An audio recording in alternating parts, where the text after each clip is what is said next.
பெரியவங்களோட அனுகிரகம் ஆசீர்வாதம் அப்படிங்கிறது அவங்க உயிரோடு இருக்கும்போது நமக்கு செய்யற நன்மையை விட அவங்க தெய்வமா கலந்ததுக்கு அப்புறம் நமக்கு செய்யற நன்மைகள் தான் நிறைய நிறைய நிறைய. அடப்பு நட்சத்திரத்துல இறக்குறாங்க அப்படின்னா அந்த இறந்த ஆத்மா உங்களை விட்டு அவ்வளவு சீக்கிரம் விலகிறதுக்கு முடியல, உங்களை விட்டு பிரியறதுக்கு முடியல, உங்களை விட்டு மேலோகத்துக்கு போக முடியல, அது உங்க மேல அவ்வளவு பாசமா இருக்கு அப்படின்னு தான் அர்த்தம். சரிங்களா? இதுல அக்கம் பக்கத்துக்காரங்க பேசுறாங்க, ஏத்து வீட்டுக்காரன் பேசுறான், சொந்தக்காரன் அப்படி பேசுறான் இப்படி பேசுறாங்கிறதுக்காக அடப்ப கடைபிடிக்காம இருக்கீங்க அப்படின்னா கண்டிப்பா உங்க வம்சாவளியில பிறக்கக்கூடிய அடுத்தடுத்த ஜெனரேஷன்ல வரக்கூடிய குழந்தைகளுக்கு அது பித்ரு தோஷத்தையும் ராகு கேது தோஷத்தையும் அது கொடுக்கும். அதாவது அந்த ஆன்மாவுக்கு உங்கள யார ரொம்ப பிடிக்குமோ அந்த ஆன்மா இந்த கரெக்டா கடைபிடிக்கிறாங்கன்னு வச்சுக்கலாம், அவங்களுக்கு கண்டிப்பா காட்சி தரும். ஜாதகத்துல எவ்வளவு பெரிய நல்ல யோகத்தோட பிறந்திருந்தாலும் சரி, இந்த மாதிரி ஒரு தப்பு பண்ணிட்டீங்க அப்படின்னா உங்க ஜாதகமே செயல்படாம போயிடும். முன்னோர்கள் எந்த அளவுக்கு உங்களுக்கு பாவம் சேர்த்து வச்சுட்டு போனாங்களோ அதுக்கு தகுந்த மாதிரிதான் இன்னைக்கு நீங்க வாழ்க்கை வாழ்ந்துட்டு இருக்கீங்க.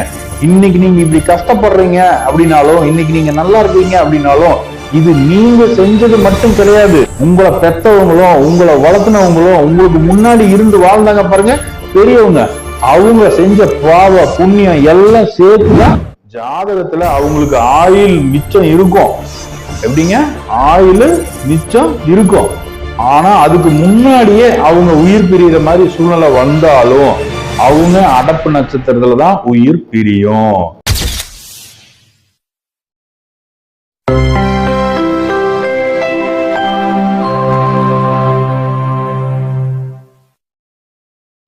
அனைவருக்கும் இனிய வணக்கங்கள். நம்ம இப்ப மனித நாடி அஸ்ட்ராலஜி யூடியூப் சேனல் வாயிலாக இணைந்திருக்கின்றோம். இந்த வீடியோல தனிஷ்டா பஞ்சமி நட்சத்திரங்களோட மகிமை என்ன, அதோட அற்புதங்கள் என்ன, அது கொடுக்கக்கூடிய வரங்கள் என்ன அப்படிங்கிற விஷயத்தை இந்த வீடியோல பார்க்க போறோம். நிறைய பேர் பாத்தீங்கன்னா இன்னும் அந்த தனிஷ்டா பஞ்சமி நட்சத்திரம் சம்பந்தமா பயத்துலதான் இருக்காங்க.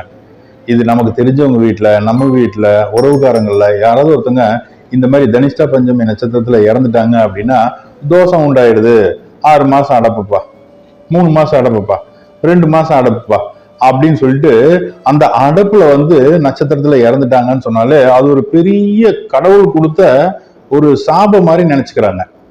அடப்பு நட்சத்திரத்துல இறக்குறாங்க அப்படின்னா அந்த இறந்த ஆத்மா உங்களை விட்டு அவ்வளவு சீக்கிரம் விலகிறதுக்கு முடியல, உங்களை விட்டு பிரியறதுக்கு முடியல, உங்களை விட்டு மேலோகத்துக்கு போக முடியல, அது உங்க மேல அவ்வளவு பாசமா இருக்கு அப்படின்னு தான் அர்த்தம்.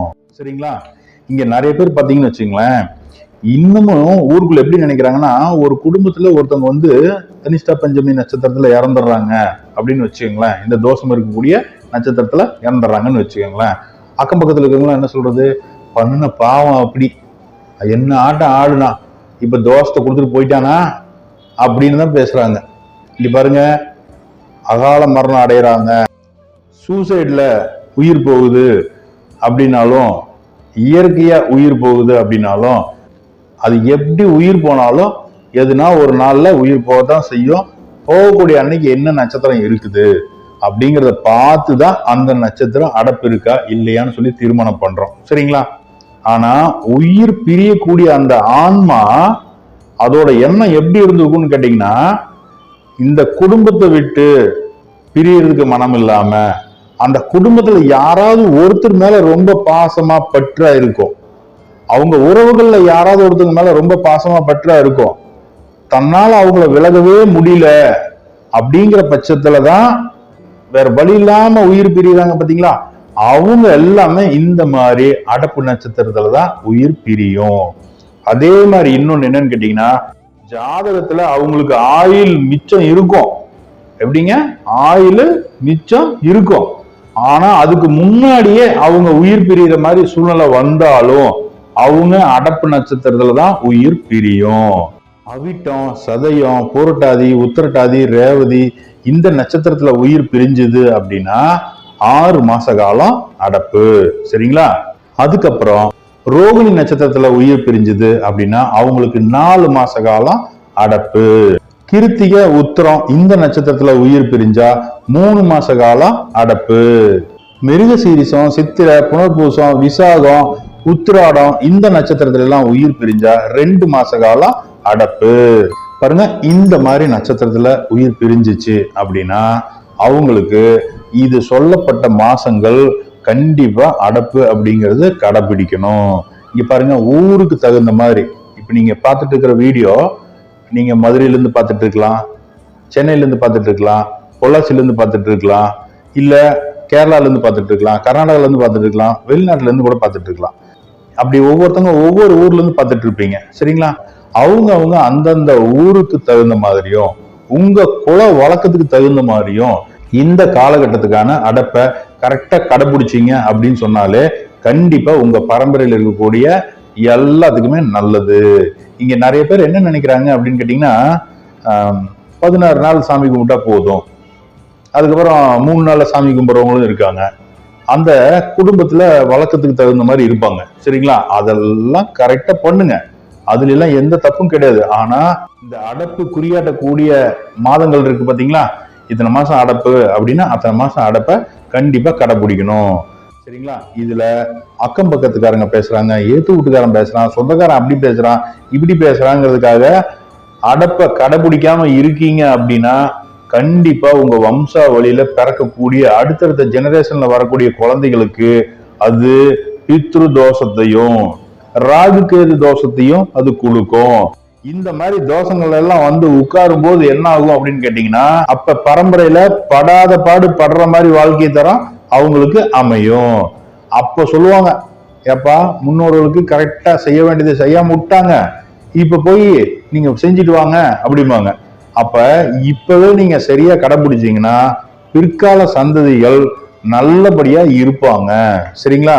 இங்க நிறைய பேர் பாத்தீங்கன்னா ஊர் உலகத்துக்காகவே தன்னை வந்து ஏமாத்திக்கிறது. இந்த மாதிரி எல்லாம் இல்லைங்க, அதெல்லாம் அடப்பெல்லாம் ஒண்ணும் கிடையாதுங்க, அதெல்லாம் பரவாயில்லைங்க அப்படின்னு சொல்லிட்டு, இல்லைங்க அதெல்லாம் ஒண்ணும் இல்லைங்கன்னு சொல்லி போய் சொல்லிட்டு யாரும் என்ன நினைப்பாங்களோ, பக்கத்துல எதாவது நினைப்பாங்களோ, எத்த வீட்டுக்காரி ஏதாவது நினைப்பாளோ, அந்த அக்கா இப்படி நினைக்குமா, இந்த அக்கா இப்படி நினைக்குமா அப்படின்னு சொல்லிதான் பாக்குறாங்களே ஒழிய தான் குடும்பத்து மனிதர் தான் மேல எவ்வளவு பாசமா இருந்தாங்க, எவ்வளவு அன்பா இருந்தாங்க அப்படிங்கறத நினைக்கிறது இல்ல. வீட்டுல இருக்கும்போது அவங்களுக்கு எவ்வளவு தூரம் சமைச்சு கொடுக்குறீங்க, கை பிடிச்சி விடுறீங்க, கால் பிடிச்சி விடுறீங்க, எல்லாமே பாக்குறீங்க. ஆனா அந்த மனுஷன் இறந்துட்டாங்க அப்படின்னா அந்த மனுஷனுக்கு என்ன பண்றீங்க, அன்னையோட முடிச்சுட்டு அதுக்கப்புறம் அந்த அடப்புங்கிறத கடைபிடிக்கிறதே கிடையாது. அப்புறம் உங்க வம்ச வழியில அடுத்தடுத்து பிறக்கக்கூடிய பேரனோ பேத்தியோ வர்றாங்கன்னு வச்சுங்க, அவங்க அப்புறம் தோசத்துல வந்து உட்காராமலா இருக்கும் இந்த ராகுக்கு அது இவங்கெல்லாம். இங்க பாருங்க, முன்னோர்கள் எந்த அளவுக்கு கரெக்டா உங்களுக்கு புண்ணியம் செஞ்சுட்டு போனாங்களோ அதுக்கு தகுந்த மாதிரி தான் இன்னைக்கு நீங்க வாழ்க்கை வாழ்ந்துட்டு இருக்கீங்க. முன்னோர்கள் எந்த அளவுக்கு உங்களுக்கு பாவம் சேர்த்து வச்சுட்டு போனாங்களோ அதுக்கு தகுந்த மாதிரி தான் இன்னைக்கு நீங்க வாழ்க்கை வாழ்ந்துட்டு இருக்கீங்க. இன்னைக்கு நீங்க இப்படி கஷ்டப்படுறீங்க அப்படின்னாலும், இன்னைக்கு நீங்க நல்லா இருக்கீங்க அப்படின்னாலும் இது நீங்க செஞ்சது மட்டும் கிடையாது. உங்களை பெத்தவங்களும் உங்களை வளர்த்துனவங்களும் உங்களுக்கு முன்னாடி இருந்து வாழ்ந்தாங்க பாருங்க பெரியவங்க, அவங்க செஞ்ச பாவ புண்ணியம் எல்லாம் சேர்த்துதான் இந்த குடும்பத்துல நீங்க அனுபவிச்சுட்டு இருக்கக்கூடிய நன்மையாக இருந்தாலும் தீமையாக இருந்தாலும் எல்லாமே முன்ஜென்ம கர்ம வினையோட சேர்ந்து இந்த பரம்பரையோட கலந்துதான் நீங்க அனுபவிச்சுட்டு இருக்கீங்க. சரிங்களா? அதனால தனிஷ்டா பஞ்சமி நட்சத்திரத்துல யாராவது இறந்துட்டாங்க அப்படின்னா அது எத்தனை மாசம் குறிகாட்டுதோ, வெளியே எங்கேயும் போக முடியாது, நல்லது கெட்டதுக்கு கலந்துக்க முடியாது அப்படிங்கிற நிகழ்ச்சியில வந்து அதாவது முக்கியமான ஒருத்தவங்களுக்கு கல்யாணம் வந்துடும், முக்கியமான ஒருத்தவங்களுக்கு காதுகுத்து வந்துடும், அதெல்லாம் கலந்துக்க முடியலையே அப்படிங்கிற மாதிரி ஒரு ஃபீல் இருக்கும். அப்புறம் கோயிலுக்கு தான் போக முடியலையே அப்படின்னு சொல்லி ஃபீலா இருக்கும். இதெல்லாம் பார்க்கவே பார்க்காதீங்க. அது எத்தனை மாசம், 1 மாசமா 2 மாசமா 3 மாசமா 4 மாசமா 6 மாசமா அத்தனை மாசம் நீங்க கண்டிப்பா இருந்துதான் ஆகணும். சரிங்களா? ஆனா நல்லா தெரிஞ்சுக்கங்க, உயிரோட இருக்கும் போது பார்த்த மனிதனுக்கும் அந்த ஆன்மா இந்த 6 மாச காலம் உங்க கூட இருக்கும் அப்படின்னா அந்த 6 மாச காலம் உங்க கூட தான் இருக்கும். 3 மாச காலம் உங்க கூட இருக்கும்னா அந்த 3 மாச காலம் உங்க கூட தான் இருக்கும். 2 மாசம் இருக்கணும்னாலும் சரி இருக்கதான் செய்யும். அதாவது அந்த ஆன்மாவுக்கு உங்கள யார ரொம்ப பிடிக்குமோ அந்த ஆன்மா இந்த கரெக்டா கடைபிடிக்கிறாங்கன்னு வச்சுக்கலாம், அவங்களுக்கு கண்டிப்பா காட்சி தரும். சரிங்களா? இங்க பாருங்க, இந்த வீடியோ பார்த்துட்டு இருக்கக்கூடிய யாருக்கெல்லாம் அந்த மாதிரி அனுபவம் இருக்கு அப்படிங்கறத இந்த வீடியோல கமெண்ட்ல சொல்லுங்க. அப்பதான் பார்த்துட்டு இருக்கிறவங்களுக்கு அவங்களுக்கு தெரிய வரும். சரிங்களா? இங்க பாருங்க, பெரியவங்களோட அனுகிரகம் ஆசீர்வாதம் அப்படிங்கிறது அவங்க உயிரோடு இருக்கும்போது நமக்கு செய்யற நன்மையை விட அவங்க தெய்வமா கலந்ததுக்கு அப்புறம் நமக்கு செய்யற நன்மைகள் தான் நிறைய நிறைய நிறைய. சரிங்களா? இப்ப பேங்க்ல கோடிக்கணக்கான சொத்து வச்சு போயிருக்காங்க. இடம், காடு, தோடு, தோப்பு, துறவு அப்படின்னு சொல்லி எல்லாமே சேர்த்து வச்சுட்டு போயிருக்காங்க. அதெல்லாம் அனுபவிக்க போறது யாரு? நீங்க தானே.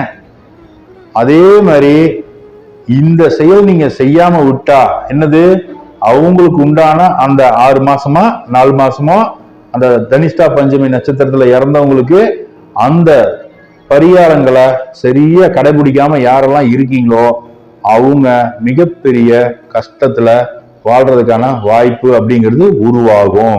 நீங்க ஜாதகத்துல எவ்வளவு பெரிய நல்ல யோகத்தோட பிறந்திருந்தாலும் சரி, இந்த மாதிரி ஒரு தப்பு பண்ணிட்டீங்க அப்படின்னா உங்க ஜாதகமே செயல்படாம போயிடும். எதிர்கால வாழ்க்கையில பிரச்சனைகள் நிறைய உருவாகும். சரிங்களா? அதனாலதான் சொல்றது, பெரியவங்க தான் நம்ம முன்னோர்கள், அவங்கதான் நம்ம குலதெய்வம்.